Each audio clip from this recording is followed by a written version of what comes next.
Et à Kigali, vous allez le voir, les cérémonies se poursuivent avec une marche qui est en train de se dérouler du Parlement rwandais jusqu'au stade où se poursuivent les cérémonies ce dimanche soir. Et à Paris, une cérémonie avait lieu au parc de Choisy, près de Paris, dans le jardin de la mémoire du génocide des Tutsis, où une plaque a été apposée il y a 3 ans. Cette cérémonie organisée par l'association Ibuka, souviens-toi, s'est déroulée en présence de l'ambassadeur du Rwanda en France, Jacques Cabal, et de la maire de Paris, Anne Hidalgo. Le président français a annoncé à cette occasion vouloir faire de ce 7 avril une journée de commémoration du génocide des Tutsis. C'était une demande de l'association Ibuka dont nous recevons l'une des membres. Merci beaucoup, Jeanne Allaire Kayi-Guérois, d'être notre invitée. Merci beaucoup. Votre invitation. Déjà, votre réaction à cette annonce du président français de la création d'une journée de commémoration, est-ce que c'est une satisfaction ? Bien évidemment, c'est une satisfaction parce que, comme vous le soulignez, c'était une demande que nous lui avions adressée parce que nous considérons que le génocide des Tutsis, qui est un crime contre l'humanité, ne doit pas être laissé qu'aux Rwandais. Ça, c'est la première chose. Et la deuxième chose, c'est que nous sommes plusieurs en France à être rescapés, famille, amis, et les Français. Et donc, nous pensions que c'était une raison suffisante pour que cette journée soit une journée particulière, surtout que cette demande vient en concrétisation avec ce que l'ONU a décidé de faire cette journée, une journée de réflexion sur le génocide des Tutsis. Donc, nous sommes pleinement satisfaits de ce geste et nous lui remercions d'avoir accéder à notre demande. Alors, ce n'est pas le seul geste, puisque vous avez fait partie de la délégation qui a été reçue par le président vendredi, au moment où Emmanuel Macron a annoncé la création d'une commission d'historiens pour travailler sur les archives françaises sur le Rwanda de 90 à 94. Vous attendez quoi de la création de cette commission ? Alors, cette commission n'était pas forcément à la demande d'Ibuka. La demande d'Ibuka, comme de beaucoup rescapés, de beaucoup de Rwandais et même des Français, c'est de mettre au clair quel a été le rôle de la responsable de la France dans le génocide des Tutsis au Rwanda. Vous n'attendez pas que cette commission le fasse, cette mise au clair ?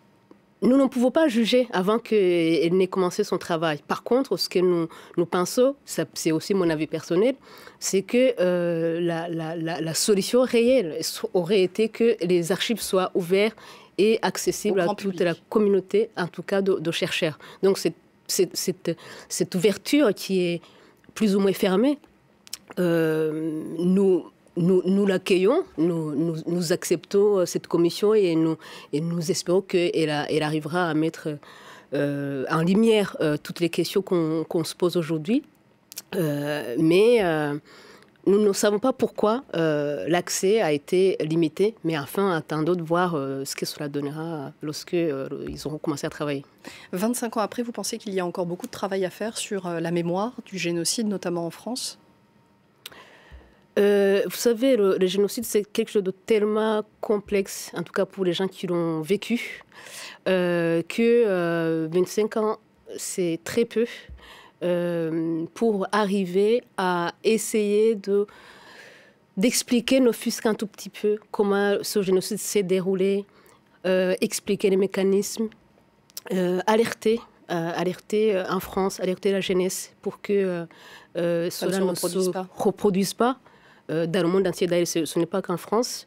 Et donc, oui, et puis nous pensons vraiment qu'il y a beaucoup de choses à faire encore. C'est pour ça que lors du rendez-vous avec le président de la République, nous avons demandé plus de moyens, parce qu'aujourd'hui, nous n'avons aucun endroit où on peut mettre une exposition, où les groupes de jeunes scolaires peuvent venir rendre visite, des rescapés qui peuvent les raconter ce qui s'est passé pour que, par la suite, la mémoire puisse perdurer et être transmise à toute la population, notamment à la jeunesse, comme je le disais. Et donc, nous avons demandé au président de la République de nous trouver un lieu, un mémorial, où il y aurait une exposition permanente sur le génocide des Tutsis, où il y aurait des archives, où il y aurait un endroit pour accueillir les rescapés et accueillir les groupes et toute personne qui cherche à se renseigner sur le génocide.